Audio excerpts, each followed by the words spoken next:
Olá, nós estamos dando continuidade aí, o nosso tema é sobre súmulas do TST. Falamos na aula passada sobre súmulas do TST em insalubridade e vamos falar agora sobre súmulas em periculosidade. Vamos lá?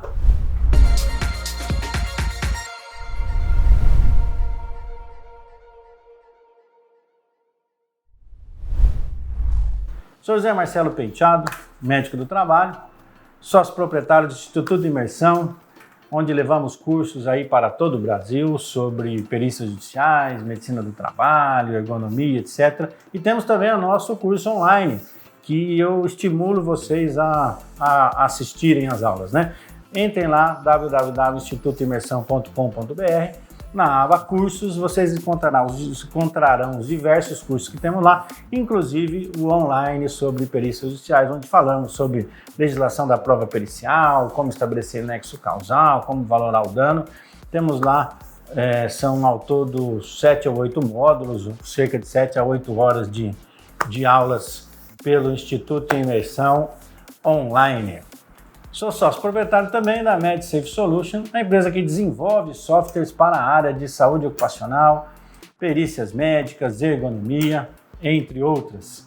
Quero estimular você também, você que é perito em alguma área, perito médico, perito fisioterapeuta, engenheiro, psicólogo, contábil, tem várias áreas técnicas de segurança que pode fazer perícias na área de investigação de acidentes do trabalho, por exemplo. Fazerem parte da nossa rede de peritos, www.rededeperitos.com.br. Conheça lá e faça parte da nossa rede e vamos construir juntos aí a maior rede de peritos do Brasil. Vamos lá à nossa aula então sobre súmulas do Tribunal Superior do Trabalho e periculosidade. Está previsto na NR 16, norma regulamentadora 16, que o trabalho em condições de periculosidade assegurarão ao trabalhador um adicional de 30% sobre o seu salário.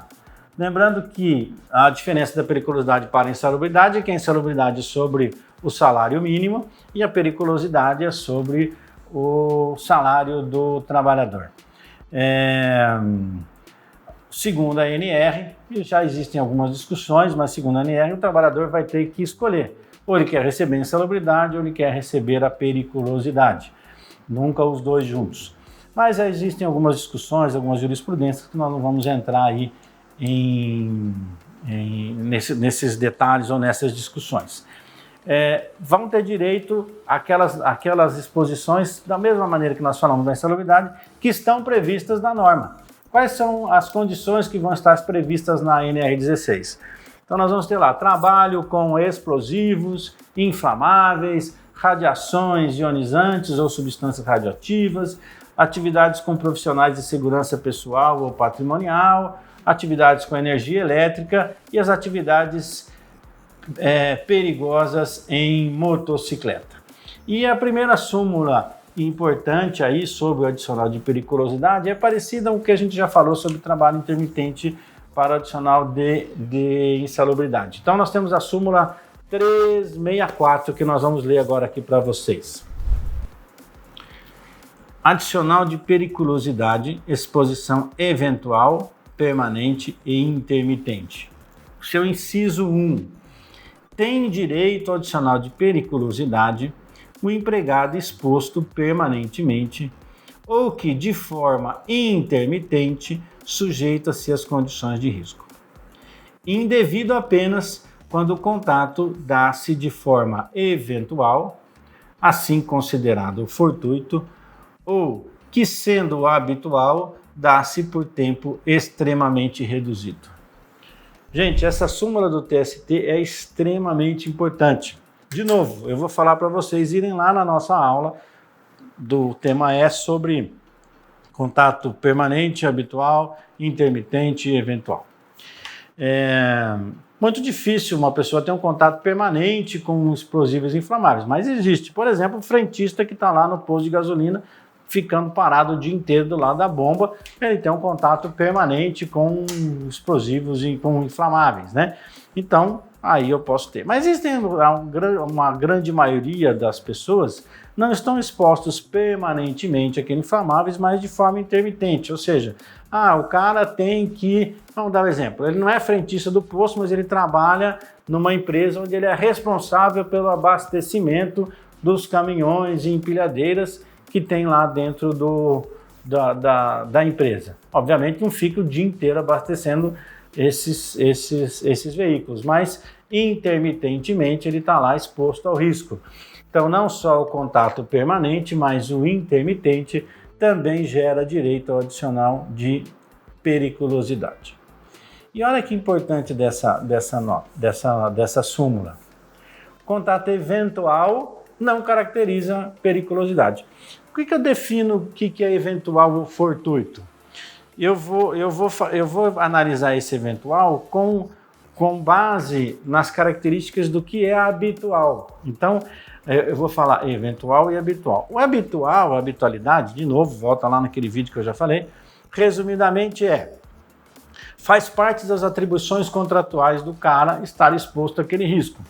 Então, eu tenho que 10 vezes por dia fazer o abastecimento dessa empilhadeira. Ou seja, está dentro das minhas atribuições contratuais, ou seja, é habitual eu fazer isso. E o outro cara lá, não, olha, quando esse fulano falta, eu que tenho que ir lá abastecer a empilhadeira. Mas está dentro do seu contrato? Não, esse fulano falta umas 3 vezes por ano. Isso não é habitual. Isso é eventual. Então, o que não faz parte das atribuições contratuais é considerado como eventual e a eventualidade não gera direito nem à insalubridade, nem à periculosidade por nada. Só que essa norma traz um detalhe importante que não está sendo muito valorizado pelos peritos e alguns juízes já estão interpretando dessa forma também. Afinal de contas, está dentro da súmula. O que é? Mesmo que seja habitual, se ele se der por um tempo extremamente reduzido, não vai gerar o direito adicional de periculosidade. Existe 2 linhas de pensamento assim. Primeira linha de pensamento. Ele está exposto 1 minuto por dia, 2 minutos por dia, 3 minutos por dia. E o infortúnio não escolhe a hora e o momento de acontecer e a explosão pode acontecer justamente naquele 1 minuto, 2 minutos, 3 minutos que ele está lá. Tá, isso está certo, não está errado. Mas qual que é a probabilidade disso acontecer? Né? É muito difícil. Está certo? Então, como a probabilidade é muito pequena, quando você tem um tempo de exposição extremamente reduzido, a súmula 364 está dizendo que não gerará o direito. Ele abastecia empilhadeira 1 vez por dia durante 2 minutos. Qual que é a jornada de trabalho? 480 minutos. Quanto que 2 minutos dá de porcentagem dentro de uma jornada de trabalho? 10% da jornada é 48 minutos. 1% da jornada é 5 minutos. Ou seja, 1% da jornada, 5 minutos, 1% da jornada, é um tempo extremamente reduzido, ok? Isso nós vamos ter que informar o juiz, tá certo?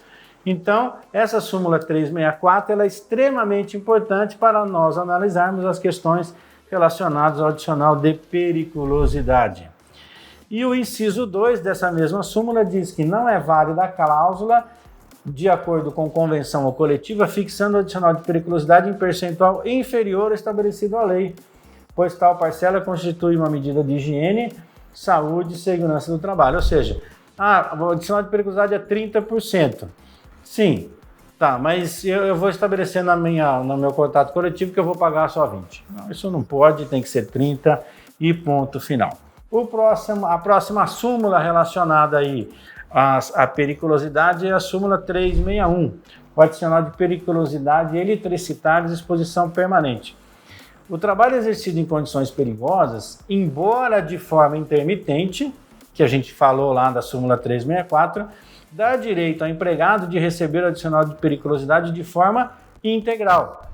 Por que surgiu essa súmula? Porque algumas empresas falavam assim, não, a sua exposição adicional a periculosidade não é durante os seus 480 minutos, é só durante 240 minutos. Então eu vou lhe pagar, em vez de 30%, eu vou lhe pagar 15%. Não, está errado.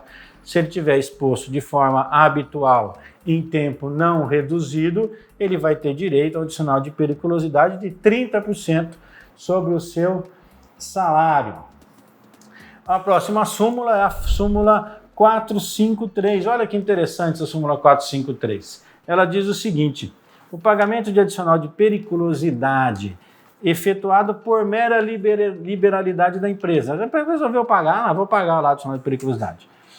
Ainda que de forma proporcional, o que ela fala assim? Não vou nem pedir para o engenheiro vir, vamos fazer o seguinte: eu pago para você o seu adicional de periculosidade, mas em vez de pagar 30, eu te pago 20 e não vamos discutir, eu vou estar te pagando e ponto final.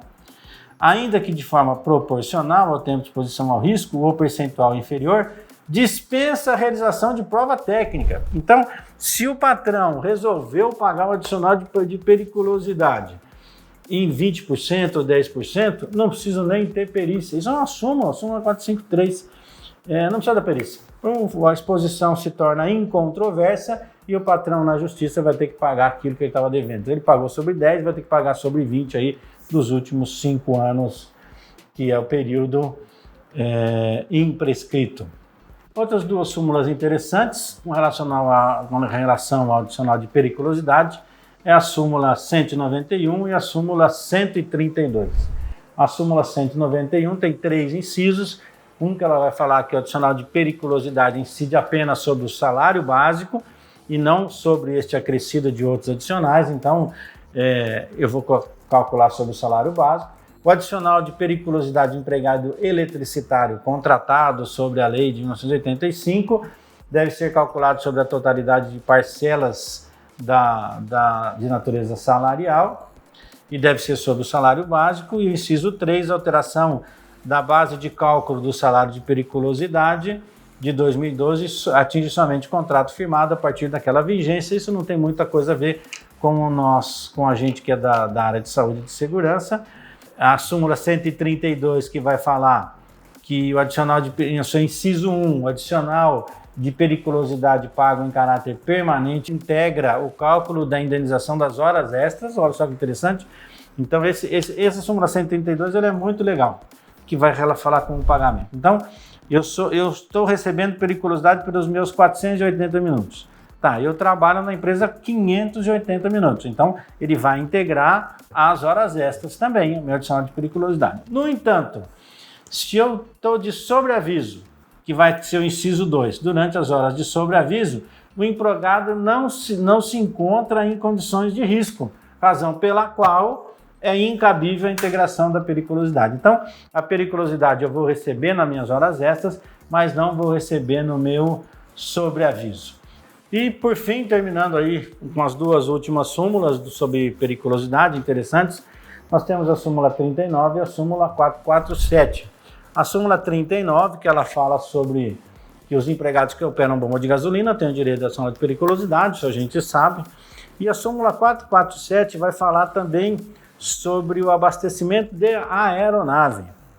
Olha lá, os tripulantes e demais empregados em serviços auxiliares de transporte aéreo que no momento do abastecimento da aeronave permanecem a bordo não têm direito ao adicional de periculosidade do artigo 5193 da CLT.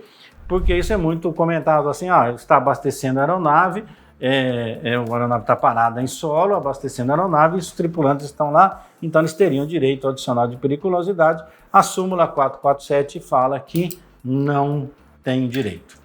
Ok? Encerramos então aí, assim, a nossa aula sobre súmulas do TST e adicionais de periculosidade. Até a próxima, gente.